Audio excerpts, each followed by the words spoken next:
Jetzt also ist es soweit. Jetzt gleich beginnt, wie wir immer so gerne sagen, die Stunde der Wahrheit, das Qualifying der DTM. Und zwar zum Lauf Nummer 7 der Saison 2014 hier am Nürburgring. Und es ist also quasi der beschleunigte Kampf über eine Runde. Wer stellt sich morgen am ehesten in den Wind, sprich in Startreihe 1? Wer schafft es, freie Sicht nach vorne zu bekommen? Wer steht dahinter?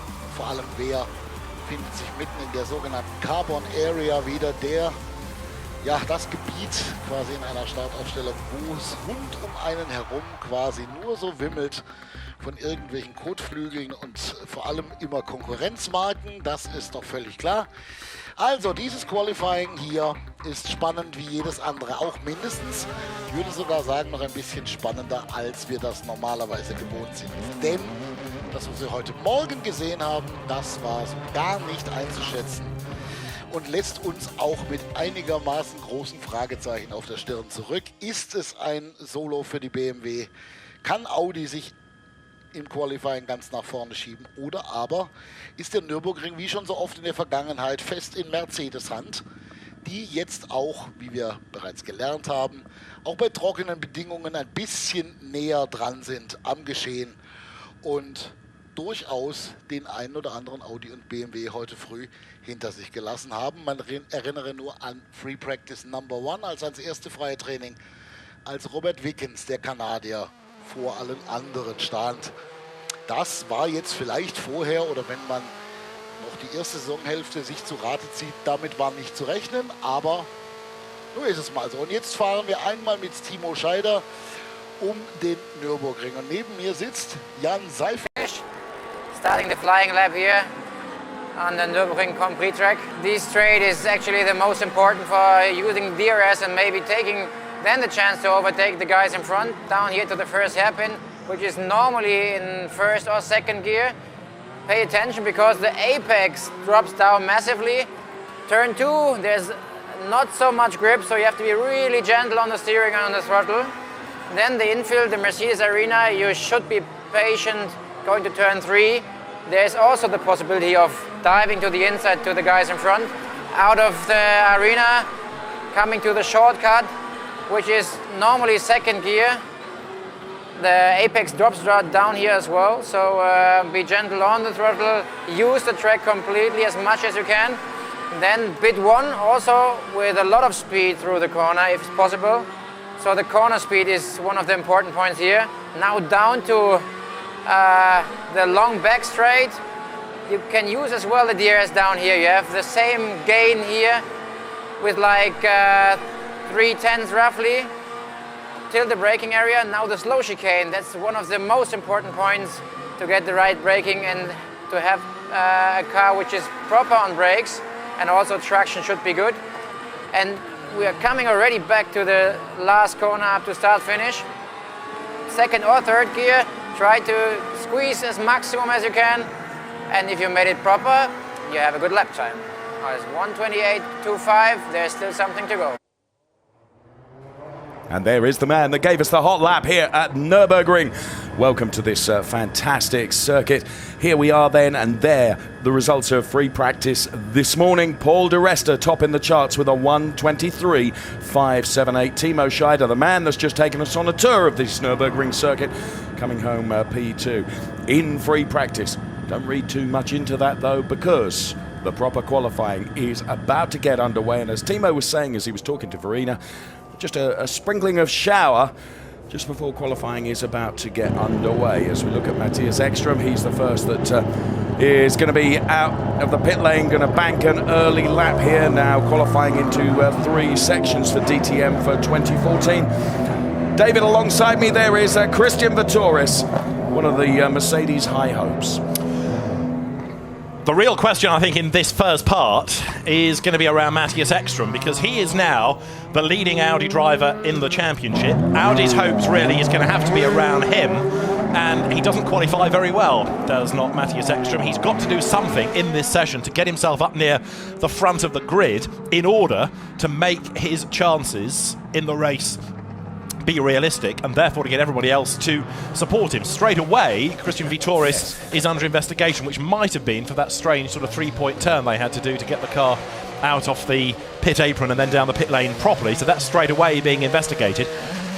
This could be the best qualifying session of the year, because now we're getting to the business end of the championship. It's very important that the manufacturers work out which of their main drivers they're going to put the real effort on. But in turn, that driver has to get up the grid. There's that in isolation. Then you've got the weather conditions.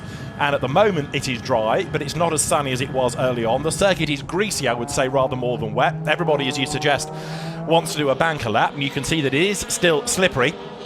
This is the part of qualifying that is about not being slow more than about being quick. In other words, just get yourself out of that drop zone, that slowest 5, get into the top 18, and you progress into Q2. And as you say, that's going to be the objective, and this is the reason that Christian Vitoris is under investigation, we suspect, and that is that he ended up there effectively blocking the pit lane, didn't he? And exactly. You can see that queue of cars desperate to get out there in part 1 of qualifying. The marshals there just having to push the Christian Vitoris car back. Made a bit of a Horlicks of that, didn't he, really? Yes, and you can understand why the race director has sort of referred that up to the stewards. So they want to look at that. Matthias Ekström, as I say, he is the man second in the championship behind Marco Wittmann. If anybody can stop Wittmann from running away with this, it is this man. He's 39 points back. Yeah. Take qualifying, 5th Hockenheim, 12th Ossersleben, 11th in Hungary, 7th at the Nürburgring, 11th at Moscow, and 16th in Austria at the Red Bull Ring last time out. Qualifying is not Matthias's forte. He races well. Trouble is, he leaves himself with so much work to do because of duff qualifying that he's always slightly on the back foot. So he's got to deliver in this to be up near the front of the grid so that the other Audi guys can assist where possible come the race tomorrow. It's a fair point you're making as we look at the spray being chucked up from the rear of Matthias Ekström's car, indicative of there still being some dampness out there on the track. During an earlier qualifying session, free practice session, we were saying that this track dries out very, very quickly. So Matthias Ekström is going to give us the first lap time, which will give us the benchmark to work from.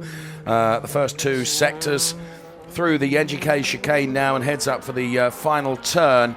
And we'll see what Matthias Ekström is able to deliver. There's just under 10 minutes left in this part of qualifying. All drivers out on track.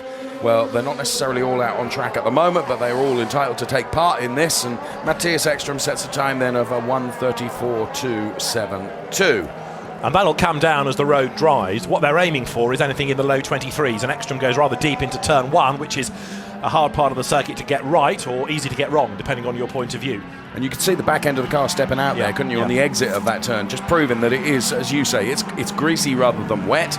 There's Robert Wickens, who comes here, of course, after the disappointment of Spielberg, and will be hoping to, in his own way, right the wrongs of that event for him. This, the championship leader, Marco Wittmann, then, who Jens Marquardt has said, we're not talking about the championship yet, still a lot to do. Well, P7 for Marco Wittmann. Timo Glock, recently married, and comes here by lieu of a honeymoon, I suppose. 34s at the moment, a 23 is what they're aiming for. Last year's pole time was done by BMW, Augusto Farfus, 23.2. The best time of the day, Paul di Resta, 1:23.578. All of the Mercedes looked pretty good at the midpoint of free practice 2, and then it rained. Yes. So it was kind of half a session. They all went out again in the wet part because they thought we need the wet running here. But the good times were done at the start when it was at its driest and fastest in free practice 2. And it was really interesting this morning when we were watching free practice. We were looking at the times between the manufacturers as we see Gary Paffett. You could just see the dark clouds looming overhead there. That Sectors 1, Sector 2, Mercedes very quick. Not necessarily so in Sector 3, which you felt might be because their entry into the chicane then compromised the end of the lap, perhaps. They were all good through the speed trap, and the speed trap is just before you get to the chicane. So if you carry too much speed through there and you can't scrub it off, Timo Scheider said on that onboard lap, it's a very important part of the circuit. You've got to be smooth and neat, and you can't scrabble through there because it compromises the run out of that chicane for the final corner. The first sector is from the start line down to the exit of the hairpin. The hairpin because we run the sprint circuit, the very short version of the Nürburgring Grand Prix circuit, Sector 2 takes you from the exit of the hairpin up to the approach of the chicane. Sector 3 really is just the chicane, and this, the Coca-Cola curve at the end of the lap. And you're looking at Maxime Martin, the Moscow winner, who comes over the timing line in his BMW, and he is currently 17th fastest. In is Bruno Spengler. This his 100th DTM race, or it will be tomorrow, but it's his 100th weekend of DTM racing, and it has gone pretty fast, those 100 races, I think it's fair to say. The BMW is in. Of course, they've gone out in some cases on slicks and are trying to get warmth into them. Others have gone out on wets, but now thinking it's drying enough to make slicks the go here. And that's certainly the case for Bruno Spengler, Indeed. who's out on wets and now goes on to slicks. So the top three in quali so far, Paffett, Wehrlein and De Resta. Then it's the champion Mike Rockenfeller is P4, Antonio Felix da Costa is P5, then we see Jamie Green, Farfus, Vitoris, Ekstrom. Still 6.5 minutes left to run, so we see Tomczyk back out again. There goes Danny Juncadella then in the Mercedes. Back out onto track.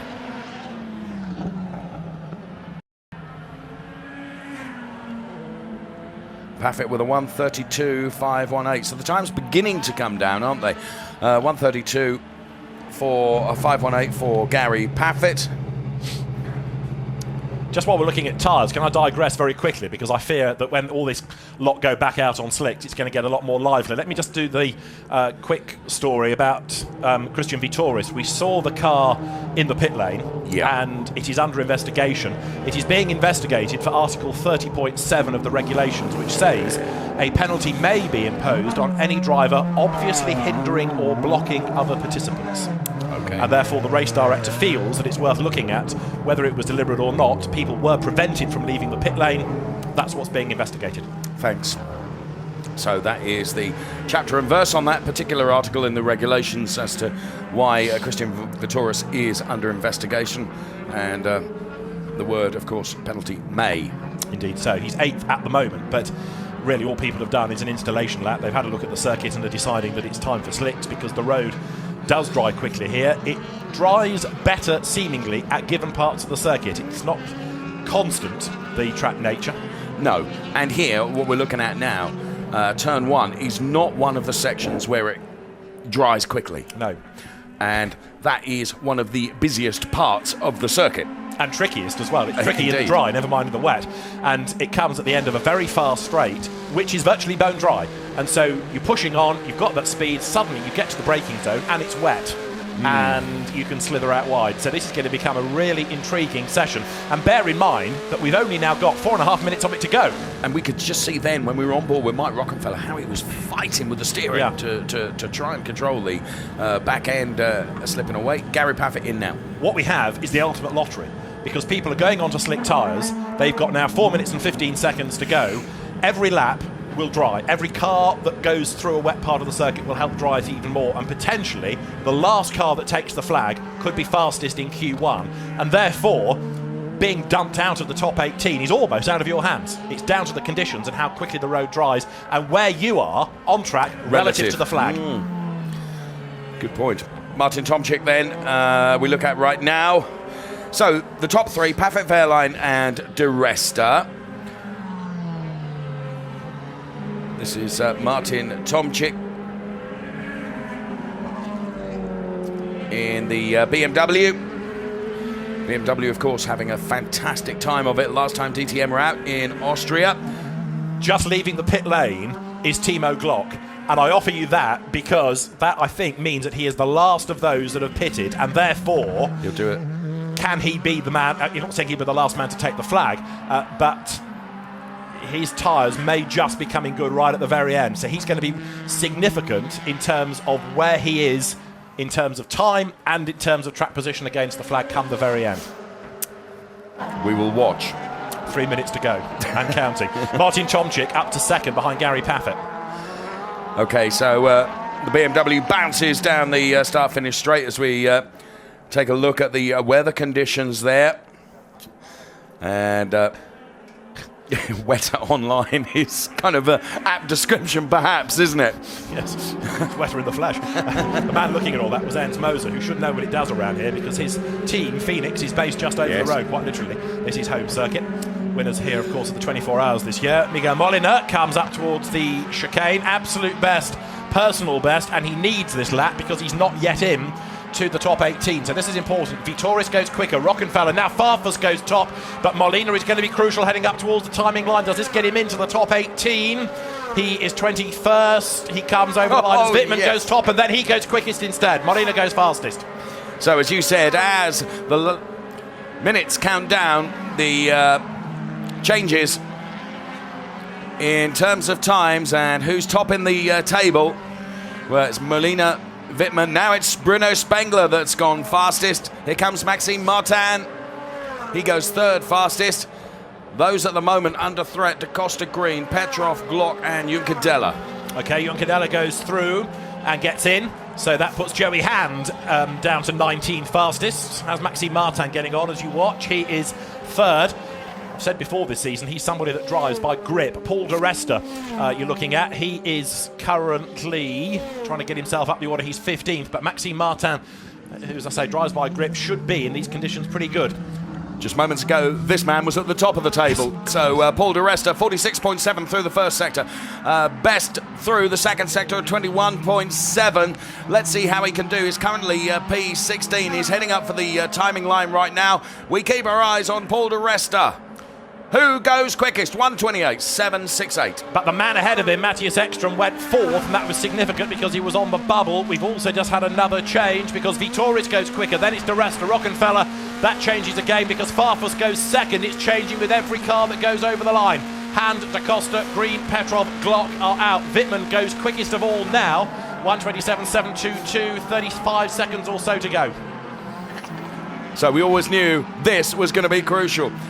It's Martin having a drama. Glock gets through. Glock not yet in. Jamie Green's gone second. Pascal Wehrlein has gone third. So Glock will cross the timing line and he'll have another lap, won't he? Yes, he will.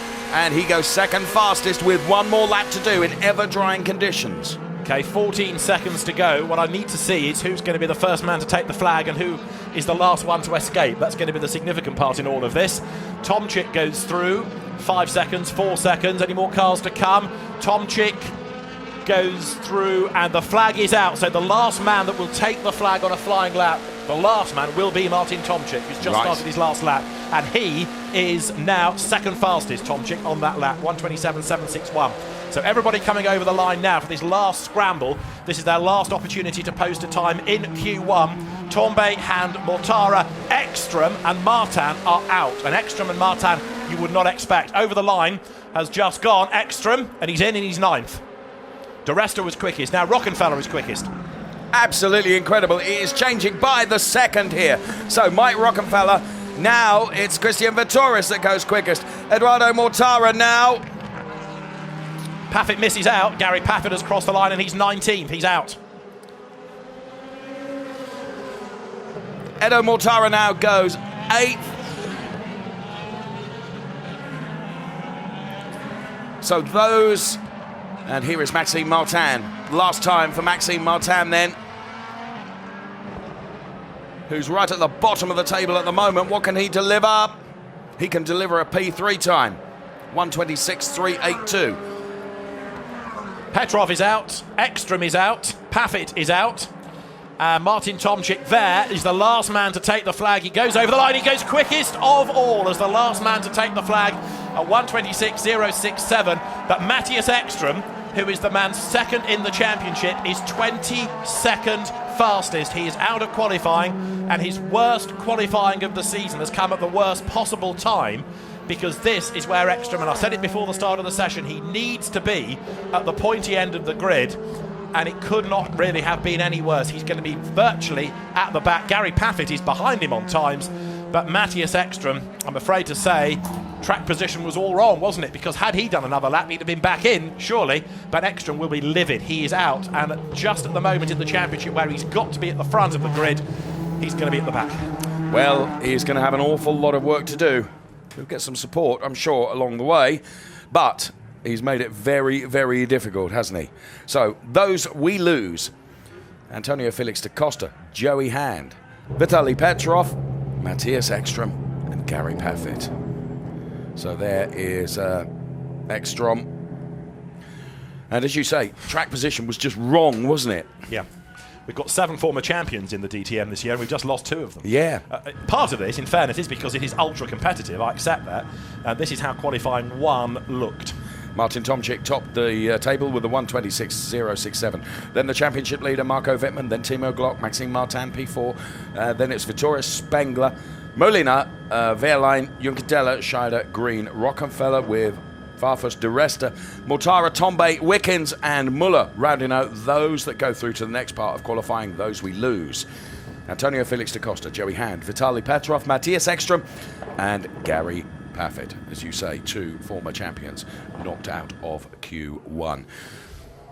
Spectators here, well, qualifying probably ever more dramatic than we expected it to be. And part of that is the weather conditions. We see Norbert Haug just to the right of the screen walking down there. And, well, you said just before we got into qualifying that Matthias not renowned for his qualifying. And, well, he'll be bitterly disappointed with that. Says on the back of his crash helmet, go hard or go home. I think he might have just limited his options, because from the back of the grid, he has only really got one option, and that is to push like crazy. We do know in the DTM that strategy can really help you. Look at what happened at Ossersleben, for example, for Mercedes. And if the conditions are changeable in the race tomorrow, anything can happen. And you made the point that Audi will help him perhaps up the order where possible. If he starts on the option tyres, that will gain him ground early on. Trouble is, he's going to lose those places in the second half of the race. So there's quite a lot of thinking to be done at Audi of how to get this car up the order tomorrow. That's assuming, of course, that the conditions are dry tomorrow that enable him to use the option tyres. There is that. That's another unknown to be factored into the equation. Okay, let's take a look at some slow-mos of those that we are losing then from Q1 here at DTM at the Nürburgring.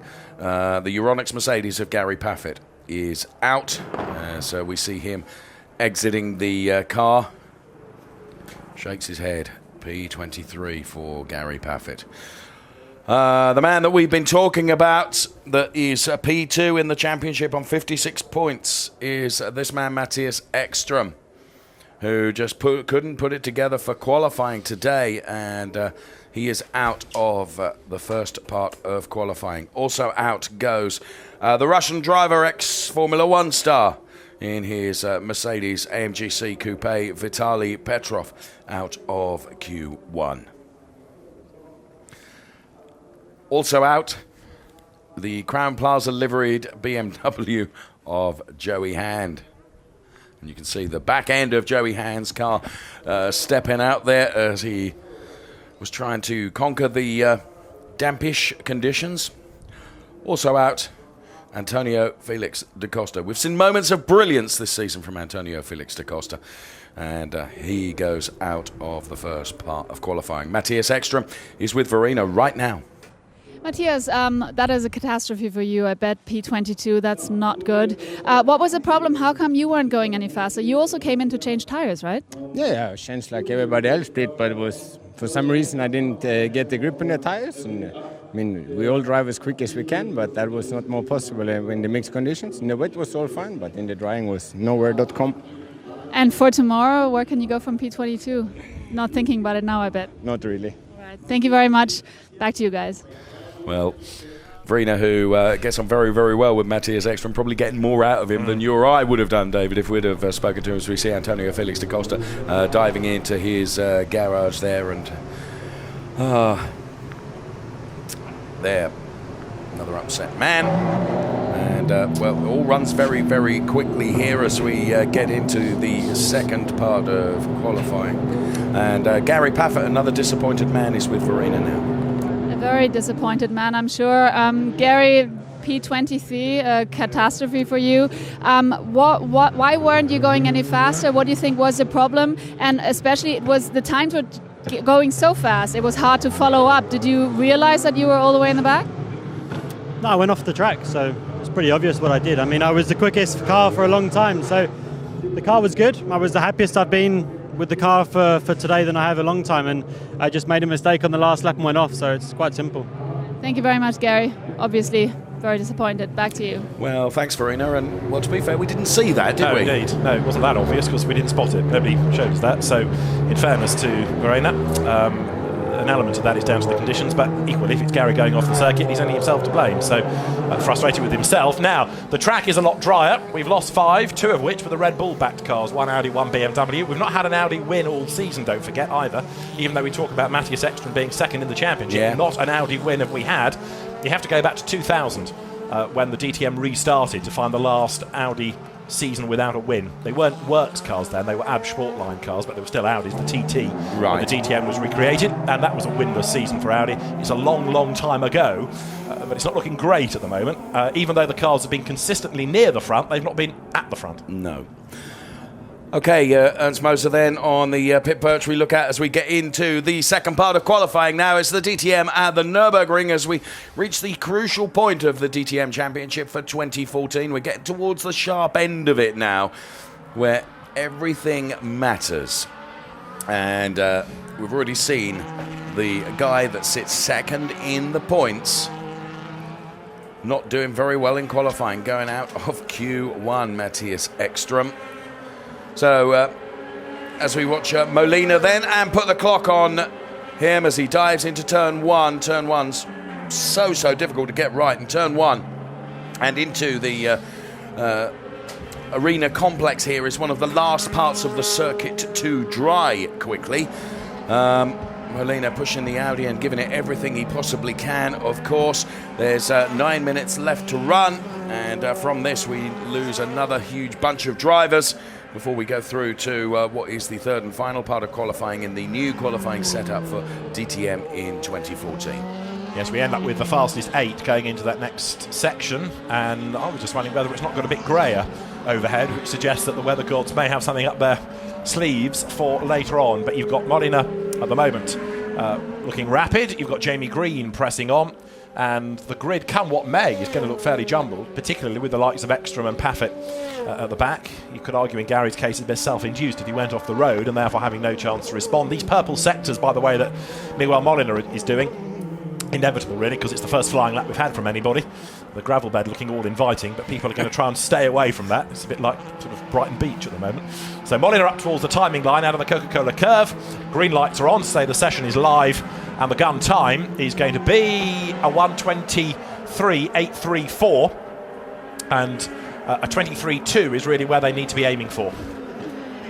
But a 23.541 is now posted by Jamie Green. That is the best of the day, 23.541, and Martin Tomczyk did a 26 in the first part of qualifying. So from a 26, we're down already to the mid-23s. That shows you how much drier now the road has become. We're with Marco Wittmann, the championship leader. Purple in the first 2 sectors. We're expecting this to go right to the top of the charts, assuming there's no mistake around the Coca-Cola curve. Marco Wittmann, who's having a stellar time of it this season. Let's see how he does. Well, last sector was poor, wasn't it? 21.5. Yeah, 10th fastest. That would see him out. I'm sure we're going to see... lost a bit of time there. Yes, he did a 24.4, so he was 9/10 down on Jamie Green, who is currently the top. Timo Scheider is 9th. He's the first one to miss the cut, but Scheider has done a personal best in Sector 1. Double champion. Former Opel driver in the DTM in the early second generation, if you like, of the series. Then he switched to Audi, and the ex-Formula 3 racer has been a real star for Audi. Winner of the Spa 24 Hours, winner of the Nürburgring 24 Hours, coming up towards the Coca-Cola curve now. And we need to see something special from Timo Scheider, who's had a really duff season, hasn't he, for myriad reasons, incidents, mechanical problems, and he goes second. So Green, Scheider, then third at the moment, making it looking good for Audi, is Nico Müller. Mike Rockenfeller now posts a 1:23.3, and that's enough to send him right to the top of the charts for the champion, Mike Rockenfeller. We can see him at work there in the Audi. And Christian Vittoris, bear in mind, he's still under investigation for that little incident in the pit lane where he ended up balking everyone else that was trying to get out of the pit lane. Interestingly, from our commentary booth, see Timo Glock coming into the pit lane as Christian Vittoris crosses the timing line, and 11th fastest to 1:23.998. That's not enough for Vittoris. So at the moment, it's 4 Audis right at the top: Rockenfeller, Müller, Green, and Timo Scheider. Then Wittmann 5th, Tombe 6th, Martin 7th, Molina 8th. So what does that give us? 6 out of 8 Audis. 2 BMWs and not a Mercedes No up there Mercedes. for the moment. Here is Paul di Resta. Paul di Resta went very, very well in the practice sessions earlier today. What can Paul di Resta wrestle out of this Mercedes? He heads towards the NGK chicane then. And second sector not so very good for Paul di Resta. Heads up towards the Coca-Cola curve now and actually bends the lap and dives into the pit lane. So another set of tyres coming for him. Ahead of him is Jamie Green, who's just come down the pit road, and there's Timo Scheider in as well. 5 minutes to go, which is just enough to do the tyre stop, an out lap and 2 flying laps. Yeah. Great onboard shot from the Timo Glock car now. And Glock is right on the bubble, isn't he, at the moment? We've still got just under 5 minutes left to run in this session. The Deutsche Post colours of the Timo Glock BMW. Let's ride on board now around. This is an out lap for him, isn't it, as he's trying to get some warmth into those tyres. Heads up towards the NGK chicane now. The paddock is to our right-hand side as you're looking at this onboard shot from Timo Glock. Heavy braking now through the chicane. Absolutely crucial to get the chicane right. If you take too much curb, it lifts the car up, and that compromises your exit from the NGK chicane. Round the Coca-Cola curve now for Timo Glock. This just a set-up lap for him. This is the one that will put the clock on. And let's do it. Timo Glock, who is currently right on the bubble, will try and deliver something super special now. Mike Rockenfeller, who is fastest, is in the pit lane. He's just lost the best part of half a minute by being sent to the scrutineering garage. And the scrutineering checks don't take place in the pit lane like they do in other championships. You have to go into the garage and then be pushed out and reverse away and then back down the pit lane to your team. So it does take a bit of time, and there are under 4 minutes of this session to go. So Rocky has lost a chunk of time against everybody else and it's done at random, going into the scrutineering garage. It's not him in particular, it's just randomly selected which cars that they'll put into the garage, and Mike Rockenfeller was the one that was chosen. Okay, 42.747 through the first sector for Timo Glock. It's okay, it's a personal best, but it's not stunning. He has got to find, just to show you how close this is, 6 thousandths of a second to match Miguel Molina, 7 thousandths to go ahead and get into the top 8. That's all he's looking for. Well, Sector 2 unfortunately didn't go that way no. in terms of him finding the thousandths that he needs. And now he has traffic ahead of him, traffic by way of Nico Muller there in the Audi ahead of him. So this lap from Timo Glock is not going to be a blisterer. It's not. He goes over the line, so he stays out of the top 8 for the moment. Sector 1 good, 2 and 3 not so good, and we've got 2 3/4 minutes to go. But he's stuck in traffic now, and this is also part of the game from some manufacturers. I'm not saying they're doing it deliberately, but if you can position cars around a quick rival, then all's fair. Bruno Spengler is a man on a mission as well, because he is only 13th. He's all right. He's got clear track space here. Okay, so clock is on Bruno Spengler. And with that clear track space, well, his first sector wasn't very good. But Jamie Green's is. He has just done an absolute best in Sector 1. Here he is. Personal best in Sector 2. This could be the new top time. 1:23.300. Mike Rockenfeller. Jamie Green on track now. Around the Coca-Cola curve, heads for the timing line now, does Jamie Green. And crosses it, and as predicted by you, David, he goes right to the top of the chart with the first sub 1:23 time, 1:22.982. Okay, best time of the day, and better than Augusto Farfus did for pole position last year. And Paul di Resta now goes P2 to put Mercedes into that top party as well. So Paul di Resta's time of 1:23.079, enough to give him P2. Here comes the championship leader, Marco Wittmann, who has done a best first sector of everybody. He's also done the best second sector of everybody. He nails it through the NGK chicane now. This is our championship leader, driving the Ice Watch BMW. Marco Wittmann, the young superstar that really has come good this season for BMW and leads that championship. P7 currently. Now he goes pole with a 1:22.504. He has pulled very nearly 5 tenths out of the time of Jamie Green. But we're not done yet, because we've still got a minute to go. There are still others who are on quick laps and have not yet given up. So what can happen? Robert Wickens, of course, who had his win at the Norris Ring. He led at the Red Bull Ring. He's coming up now towards the chicane when he was okay in Sector 1, but he's lost out in Sector 2. Christian Vitouris had done 2 absolute bests, and he's got himself up to 7th. The order is Wittmann, Green, De Resta, Rockenfeller, Scheider, Junqueira, Vitouris, Müller. Here comes Robert Wickens, currently 10th. He goes over the timing line and stays 10th, but on a better lap time, a 23.565. This is Eduardo Mortara, personal best in Sector 1 and Sector 2. He was P18. And Edo Mortara now goes P5, a 1:23.277. So with less than 10 seconds to go, it's Wittmann, Green, De Resta, Rockenfeller, Mortara, Timo Scheider, Juncadella, Molina. And we've just had Vitouris and Müller knocked out of the top 8. So they lose out. Martin, Tombe, Wickens, Glock, Spengler, Tomczyk, Wehrlein and Farfus here. Last year's pole man coming up to the flag. He's done a personal best in Sector 1. He's lost out in Sector 2. It won't be pole this year by the look of it, but can he even get into Q3? Augusto Farfus up towards the line. Comes over the timing point and he goes up to 14th. It is an improved lap, but 14th doesn't exactly register a whoopee-doo from the BMW pit wall, does it, that, I'm afraid? And here in slow-mo, Augusto Farfus. And they're just clattering a bit of the curb there. It just sends the car skittish, doesn't it? And makes it more difficult on the exit of that chicane, which is utterly crucial.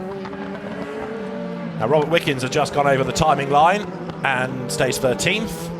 This is Adrian Tombe, whose season has unravelled a bit. At the start of the year at Hockenheim and again at Ossersleben, it all looked good. And since then, it has ebbed away, rather. And he's coming up to take the flag. Tombe has done a personal best in Sector 1, not so good in Sector 2. And as he heads over the timing line, he is 11th fastest. So 11th he will start provisionally. He improves 1 place, but that 1 place not enough to take him through. So Wittmann then into the pit lane as we're on board with him, and his time 1:22.504. Compare that to Jamie Green 1:22.948, which is where I get my very nearly 5/10 for but Marco Wittmann. Those times count to get them into the next element, don't they? But then you wipe the slate clean. Of course. What they deliver in Q3, so there's a brief chance for people to do something to set up. The road is getting drier all the time, and therefore if a car was set up for greasy conditions to begin with, it now really needs to be on full dry settings for Q3. And Q3 on its way very, very soon. It's Timo Glock, who ends up 16th. Maxime Martin will be frustrated. The Moscow race winner ends up 12th fastest. A disappointing time as well at the Spa 24 Hours a few weeks ago, when his car was shunted early on by Jörg Müller, which cost them a chance of a win in the VDS BMW Z4. But here in the M4, he will start provisionally 12th on the grid. Christian Vitouris, oh so nearly, he's 9th. He was the first one to miss out, and he missed out by 1/1000th of a second. He did a 23.338, Molina a 23.337. So by 1/1000th of a second, Christian Vitouris misses the cut.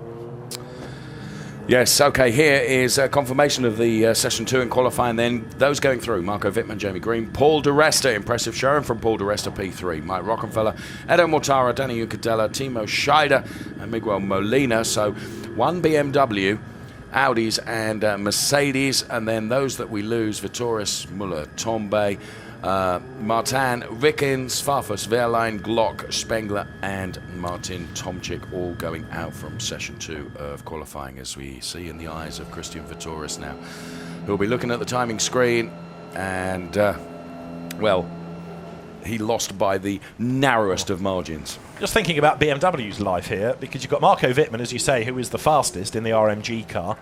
But then you've got to go a long way down the times to find the next BMW. He hasn't got much support around him on the grid, has he? Should he need that, depending on what time? I mean, I'm sure if he does get pole position or get near the front, they'll start him on the options, assuming it's dry. Yeah. If it's wet for the start of the race, then it's all bets off. But he won't have too many helpers around him. We've talked about Audi needing to help Ekstrom get up the order. For the second part of the race, it could be that BMW need to help Wittmann preserve places if he started on the options, which are the quicker tyre. But he currently is fastest, but you have to go all the way down to, what, 12th to find Maxime Martin. So it does mean that there is very little support around Wittmann at the front of the grid. So Marco Wittmann then, what I find extraordinary is, obviously all the manufacturer's effort is on Marco Wittmann. Currently leads the championship, of course, but he's got some pace in comparison to the other BMWs. And one of those drivers is Martin Tomczyk, who's with Verena now. Martin, in the first session, it was looking pretty good, but now, however, P18, why couldn't you go faster in the second session? I mean, you saw it already this morning when it was mixed conditions and wet, drying up, and as well the first qualifying session. I was there where I should be, and as soon as it dried completely up and everyone is aiming for lap times, I'm again lost with my car. Nevertheless, I mean, yeah, it would be happy. I would be happy if I could do the lap times as well when it's completely dry. But it's actually, at the moment, it's not possible with the car what I have. This is what we saw already throughout the season, but nevertheless, I mean, we all BMWs except Wittmann, we struggled quite a lot today. But the car seems to be good, at least for one, at the moment. All right, thank you very much, Martin. Back to you guys. Thanks, Verena. And Martin's saying exactly what I was saying then. Isn't it interesting that, Marco is delivering and has a car that can deliver the pace, but the rest of the BMWs off it. Okay, Pascal Wehrlein removes his crash helmet and the hands device and heads down to be Wade. Augusto Farfus then in the Castrol Edge car, another one of those that goes out from the second part of qualifying. He finishes P14, and there we can see him walking down the pit lane. And see those grey clouds overhead. Just looking at Robert Wickens, next one of those to go out. He completes Q2 and finds himself provisionally P13 on the grid. Bruno Spengler, another BMW driver, out with Verena now. Yes, another BMW driver struggling a bit. What was the problem? First session went really well, now P17. Yeah, I think the first session was a lot due to the driver because it was very mixed condition on slick tires, so it was very everything was possible. If you hit it right, which was our case. I did pretty clear laps and clean laps in the mixed conditions, but as soon as it was totally dry, we just struggled with the problems we have since the beginning of the season, more or less. We don't find consistency in qualifying. Marco did a brilliant job, definitely, but for our side, did not work at all today. Very bad day to forget, and think about tomorrow and have a good fight tomorrow. From P17, looks difficult, but I keep on fighting till the end, and then we see. It's not over till the fat lady sings. Exactly. All right, Bruno. Thank you. Back to you guys. A fine English expression. Yes. Thank you, Bruno, for that. Another one out then is Christian Vittoris, the Mercedes driver. Looks pretty down at that, doesn't he? Well, especially by a thousandth of a second. I know. It's just been taken away, hasn't it? Snatched away from Christian Vittoris. So overhead shot here of the Nürburgring and very changeable conditions here in the Eifel. As we'll find out very soon how the front end of the grid is going to look as the cars line up. Timo Glock is with Verena quickly before we get this session underway. Timo, P16, I mean, I guess the weather is the same for everybody. Very, very difficult conditions. In your eyes, what was most difficult? Why is it so difficult? I mean, you need to be just out there at the right time and be the last guy going over the start and finish line. And we managed that quite well in Q1. But now we just, I think the track conditions were fine for everyone. But we just missed overall the pace in Q2, which was very difficult to understand. But we need to look into the data where we dropped back, and especially compared to Marco. But now it's a bit disappointing because we had good free practice 1 and 2, and we're quite good on the pace. Now from 16th or whatever we are, wherever we are, it will be difficult tomorrow. But it's not over. We try to fight back tomorrow and do our best. All right. Thank you very much, Timo. And back to you. Thanks, Verena, very much. Okay, so we're into the final part of qualifying right now, and this brilliant low-down onboard camera from Marco Wittmann alongside me. David, you're chuckling. Well, only just now to think how Wittmann is going to fare in this session, because what we're hearing from the BMW drivers largely is that when it's been greasy and the driver has a real part to play in terms of car control, they can pull something out of the bag, but the cars struggle in the bone dry conditions. Now, if Wittmann can come out on top of this, he really is going to mark himself out as a star. If you take at face value what the other guys are saying, that the cars struggle either on setup or on speed in the dry conditions, then he may find this a rather tougher session. I'm not entirely sure I'll buy into that totally, because we saw Maxime Martin dominate the race in Moscow, having been so good in qualifying in Moscow. Didn't have a drop of rain there, so that was a bone dry event. So it's a little bit hard to know quite how much to read into what the drivers are saying from BMW, but now we'll see how good Wittmann is. I was also just thinking to myself that Timo Glock was about the only chipper driver we've had thus far, because most people, it's one of the perils of Arena's job, but most people are particularly grumpy because they've been dumped out of qualifying. Of course. But Timo Glock was pretty upbeat about life. And also Bruno Spengler, we've said during the course of the year, is one of those drivers. Fernando Alonso is another in Formula 1 as an example, who will never give up, and he will always wring a result out of that car. So Spengler, I would think, will make progress tomorrow. 8 cars and already just over 8.5 minutes to go in Q3.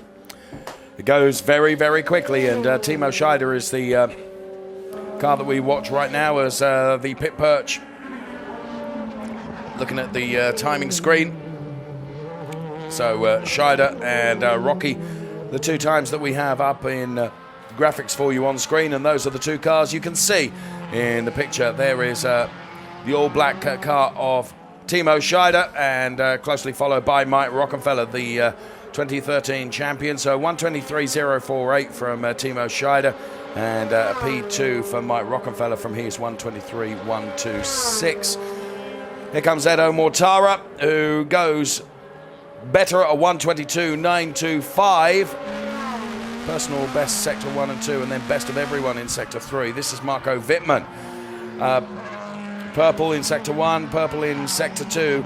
This is the man that is bucking the BMW trend, yes, if you like, in terms of what he can wring out of that car, and what he can wring is P1 at the moment, a 122.780 for the championship leader, Marco Wittmann. So 2 temps up on everybody else. Replay of Paul di Resta here, running it wide up onto the curb and sliding and even hooking a wheel into the gravel, so that will have spoiled that lap a little bit.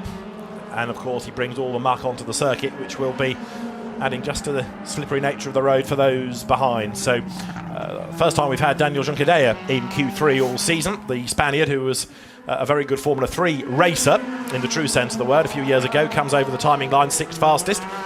So you've got di Resta and Junqueira in the top 8. Good to have the Spanish driver doing so well. Mike Rockenfeller now absolute best sector 1. So we're on board with Mike Rockenfeller now around the Coca-Cola curve. Hotel on the left-hand side of your picture, as it was then, and Mike Rockenfeller goes 4th fastest with a 123.077. Now that we've got the cars on a dry road, teams now having to think about tyre pressures a little bit, because if you have slightly lower tyre pressures, then the tyre is fatter and you can get the traction down over a slightly greater area, but the problem is they take longer to heat up. It takes longer to get the heat into them. So do you want the grip when the temperature is there, or would you want them to work straight away? So there's a little bit of a dilemma now for the teams to work their way through. Timo Scheider has been in for a 2nd set of tyres anyway, and Scheider is currently 3rd fastest. This looks like the Timo Scheider that we remember, but after what has been a really torrid season, it is great to have him back at the sharp end of affairs. Yes, as we see him exit the pit lane, Timo Scheider, where we have just under 6 minutes remaining in this part of qualifying. Timo Scheider on his effectively his outlap with that new set of tyres on. And the order at the moment is Wittmann, Mortara, and this man, Timo Scheider. See Jamie Green just going through in picture. There is Jamie Green, and he's going to be the last one. Yeah, Jamie Green has not yet done a lap time, so he's out of sequence. He's only having 1 run, presumably. Everybody else has been in for a 2nd set of tyres. That's the Caro Eduardo Mortara that you're looking at, that was lagging back in the pit lane, so he bought himself some clear track space. Mike Rockenfeller is now pitting. In fact, I think that's for his 2nd set of tyres, but Jamie Green, by the look of it, is trying to do this on just one run and therefore perhaps keep an extra fresh set for the race tomorrow. Well, who knows how important that will be until we find out what the conditions are going to be tomorrow. We're not going to know as we go on board with Mike Rockenfeller down the pit lane, speed limited, of course, in the pit lane. Then he'll be able to open the Audi up as he heads down towards turn 1.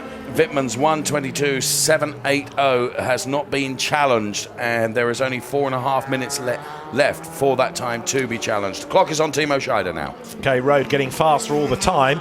Ambient is going up as well because the sun has broken through the clouds, and so that's going to have an effect on the power that cars can deliver. So it may be that the early stint, the first set of tyres, when we had the session first start, when the ambient was a bit cooler, could end up being the better times we shall see. Scheider then now pushing on in sector 1. This takes him down this short straight. Instead of going right down to the bottom of the hill on the Grand Prix circuit, it's down through the gears and turn through this hairpin. It's a good hairpin that. It's got the little camber change in it as well. And Scheider now crosses the white line that gives you the end of sector 1, and it is not good. It's half a second down on Wittmann's best there. So Scheider needs to pull something out of his magic bag in sectors 2 and 3. Big crowd here for a qualifying day as well at the Nürburgring. The championship having had its away events in Moscow and in Hungary, and a kind of away event in Austria, back on German soil. And Scheider now working his way through the chicane. What was sector 2 like? Yes, and he's got at least one more lap in which he can try and get something out of this second set of tyres. Yes, we'll move on from sector 2 from Timo Scheider as he crosses the timing line, and well, very nearly 7/10 away. So Scheider with work to do and the time running out within which to do it. We're down to just 3 minutes now as the tension and anxiety is being felt all around.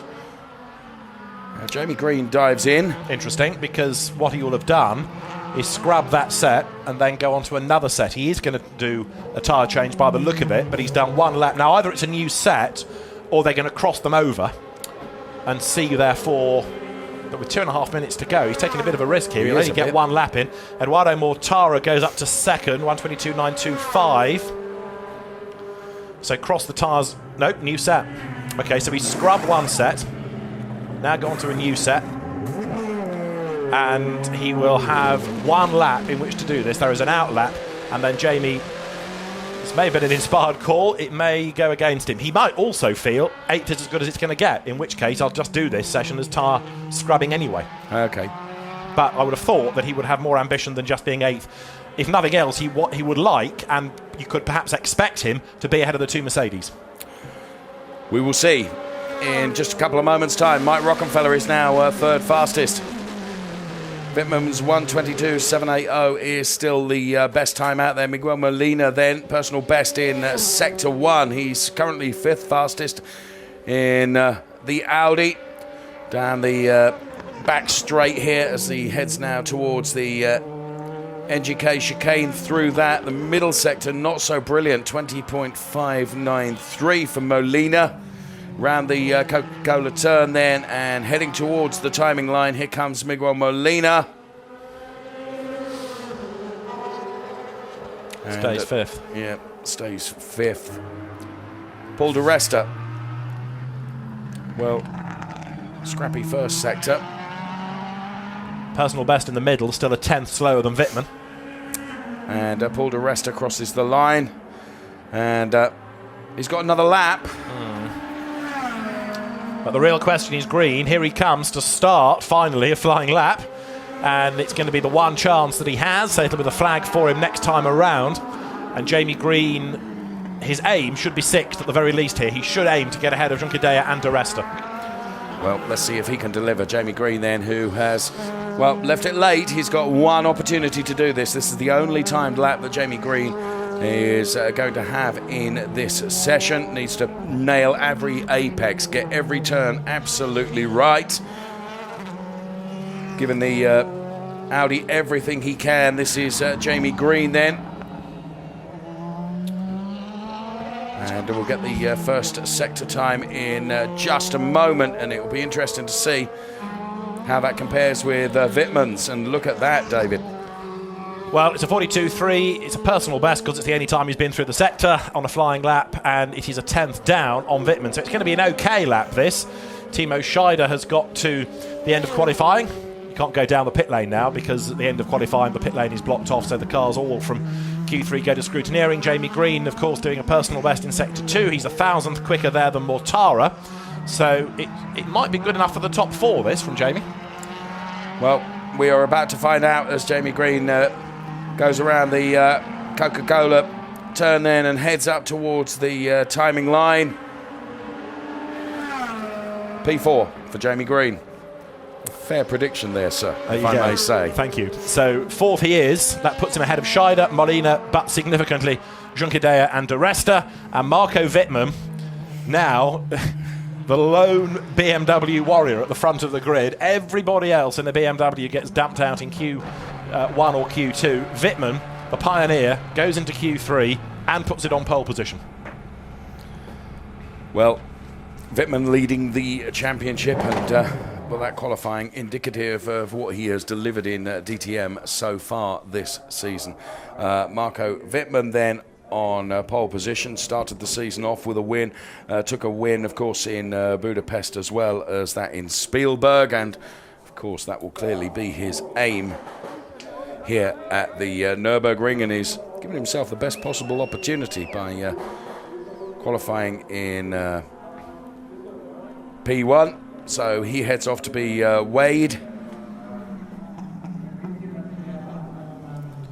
It is a 3rd pole of the season, a 3rd career pole for Marco Wittmann. I'm almost starting to think we start using the words champion and elect now with Marco Wittmann, because the way that he's gone, I know there's 100 points still up for grabs and he's 39 ahead of Ekstrom, but he just seems irresistible. The pace that he's got is so strong, and with Ekstrom being so far back on the grid, then it's looking very good for him come tomorrow's race. But the weather will play a part, and so too inevitably will the team's strategies and any team orders that manufacturers may employ to get other people up through the grid. He has got, as you can see for all the BMW drivers, in fact, black armbands on, because during the week the Schnitzer team very sadly lost Dieter Lamm, the twin of Charlie Lamm, and all the cars carrying these black armbands, and so are the drivers. Let's go and join Verena. I'm here with Eduardo Mortara. Fantastic qualifying, P2, fighting really hard. Good? Yeah, very good. I mean, I'm coming from out of 6 weekends, 6 bad qualifyings. So it's good that finally, we can do it today. Very glad. Tomorrow we keep on fighting. Normally our car is always competing well in the race. So I'm really hopeful, and let's see tomorrow what's going to happen. All right, best of luck for that. It's good to see you in the front again. Thank you. And now, Rocky, may I just bore you as well? Fantastic qualifying, P3. That is good to be there, especially since it's your home circuit. So anything is possible for tomorrow in the race as well, right? Well, yeah, we try hard. This morning in free practice, I was really frustrated. We tried everything, and we were always in the range of P12, P15. So I thought this is going to be a really tough day in qualifying, and all of a sudden it turns around and we are there, and we were good enough almost for pole. So I'm very happy. It's a great day, and I feel much better than this morning. I bet that's why the sun is shining too. Exactly, and I hope tomorrow it will be like this as well. So do we. Thank you so much. Back to you guys. Thank you very much, Verena. So 2 chipper drivers there. Yeah, that's more like it. We hope it is quite a good day tomorrow, but with some showers, because a bit of rain would make for an enthralling race. Eduardo Mortara ends the session 2nd fastest, 2 tenths down on Marco Wittmann, who just belies his relative lack of DTM experience, doesn't he? Incredible. Absolutely incredible. So, qualifying, it's, well, over all too quickly, but that's part of the drama of it. As we look at our pole sitter, Marco Wittmann, then in the Icewatch M4, absolutely, once again, doing the business. But it's extraordinary on this occasion is, out on his own, as you quite rightly said, as almost a lone BMW pioneer, because no one else could be with him in terms of the lap time that he was able to deliver. Goes into this race then on 95 points in the championship. His closest rival, Matthias Ekstrom, on 56 points, way down the grid order. So it's all playing into Marco Wittmann's hands at the moment, it has to be said, as the clouds loom overhead here in the Eifel region. Marco Wittmann then, as we look at the combined result, tops the table with Mortara, Rockefeller, Green, Scheider, Molina. The first Mercedes to show is that of Danny Juncadella, P7, and then Paul de Resta, P8. Then it's Vitoris, Muller, Tombe, and Maxime Martin rounding out the first page. Before we get to Robert Wickens, Augusto Farfus, Pascal Wehrlein, then it's Glock, Spengler, Tom Chick, Antonio Felix da Costa, Joey Hand ahead of Vitaly Petrov, Matthias Ekström, and Gary Paffett. Which is, as they say, a turn up for the books as Jens Marquardt looks on. He'll be pretty happy with Marco Wittmann's performance, but it's a sort of bittersweet qualifying, isn't it? One car, pole position, and then all the rest a long way back, 12th and down. So it's a huge gulf, not necessarily in terms of time, because you can't really compare like for like in that session anyway, given the weather conditions improving all the while, but certainly in terms of grid position between Wittmann and the rest of the BMWs. And perhaps, although there's a smile for pole, there should be a little bit of concern that the others just aren't across the leading group as much as they should be. Yes, perhaps you're right. And it was interesting as we looked at that shot of Jens Marquardt, as there he is with Wolfgang Ulrich. He was very, very full of contemplation, to be honest. And there he congratulates his man, Marco Wittmann. The 23-year-old who is very much one of the new up-and-coming stars of the DTM, and there is still the old guard, the likes of, they're not that old, but they've been in the championship for a while, the likes of Ekström or Paffett or Spengler, but the mood in the DTM is certainly changing, because drivers with a couple of years single-seater experience where they get used to aero are now coming into this category and becoming winners. There's still a place for an Ekström, a Paffett, a Rockenfeller, a Scheider, for example, but there you have Eduardo Mortara, Marco Wittmann with reigning champion Mike Rockenfeller, and with Matthias Ekström these days being the oldest man on the grid. It does show how the dynamic of the DTM is changing. You made that point much earlier on in the season, how it is shifting, it is changing, and now we are seeing that in full effect, almost with Marco Wittmann where he is now, pole position for tomorrow, and leading the championship as we're beginning to reach the sharp end of it. Very, very interesting. Marco Wittmann then nailed it once again. He's with Verena Wright. Yep, he's on his way right here. Marco, wow, fantastic job. You nailed it once again. Pole setter, you're in pole position. Are you kind of getting used to it? Well, I think you never get used to it if you are on pole. It's always something special, especially with these conditions today in Q1 with the wet tires. It was kind of tricky. It was not so easy really to get everything together with the wet spots on track, not to get on it and make a mistake in the lap.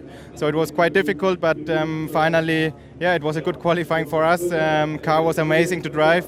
We made a really good step forward from free practice to the qualifying, and it was a good qualifying. Of course, it's a bit of a shame with Dieter, but of course we gave him a nice result, and that's what we want to do as well tomorrow. Now you're a very lonely BMW in the front. You've got 5 Audis breathing down your neck, but you're kind of used to it, right? Can you already smell the victory? I mean, we're talking about the championship. You're doing so extremely well, and it's looking like you're way on your way to win the championship. No, I think it will not so easy tomorrow. I have quite a few Audis behind me, so they will not my life make it easier. So for sure, I try to make a gap to win the start and to stay in front. I think that's the aim for tomorrow, really to make a gap, not to get overtaken by the Audis, but I think they will make it me not easy.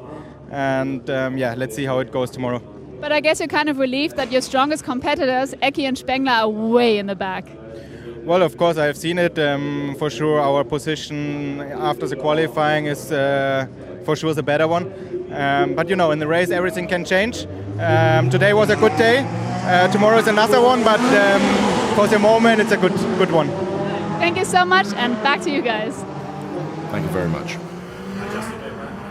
Just to go back to the point that was being made about Dieter Lamm, the twin brother of Charlie, who passed away recently, all the BMWs are respecting him this weekend, drivers and cars. So Wittmann and Mortara will be the front row for tomorrow's race. The next row of the grid sees Mike Rockefeller and Jamie Green with an Audi lockout. The third row of the grid is going to be Timo Scheider on the inside, fellow Audi driver Miguel Molina alongside. We go back to the next row to see a pair of Mercedes, those of Danny Juncadella and Paul Di Resta, P7 and P8. Into Q3 then, the pair looking good ahead of Christian Vitoris, another Mercedes, and then Nico Muller's Audi 10th. P11 is Adrian Tombe's starting position, alongside him then Maxime Martin. Behind the BMW, Robert Wickens, winner here last year, alongside Augusto Farfus, pole last year here.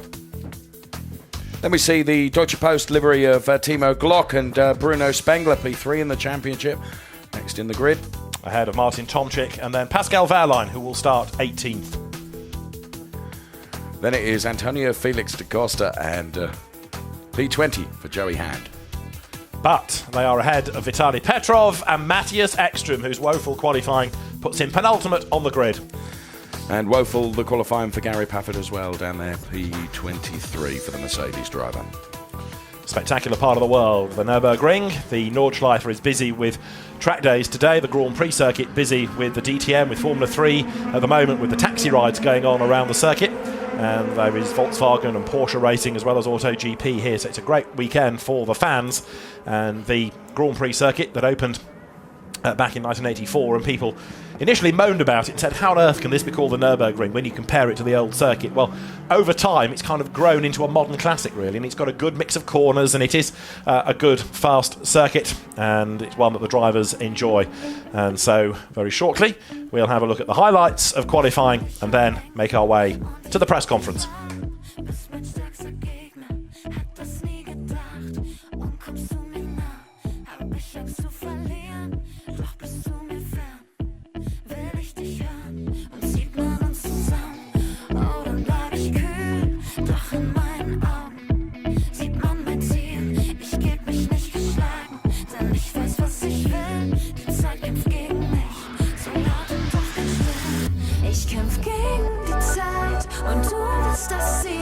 Ich kämpf gegen mich und ich kämpfe um dich. Will alles riskieren, egal was passiert. Du kämpfst gegen mich und ich kämpfe um dich. Ich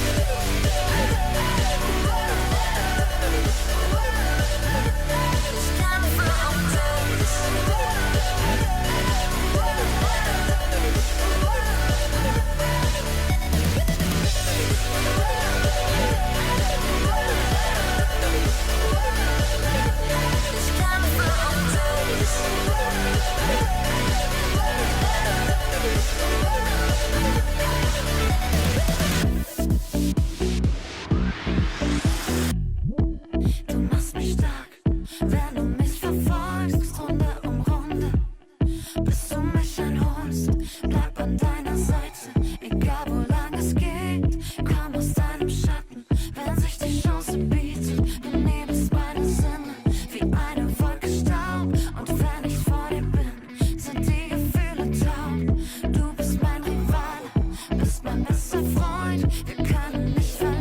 So listening to the official DTM song as we cross now to the official DTM press conference.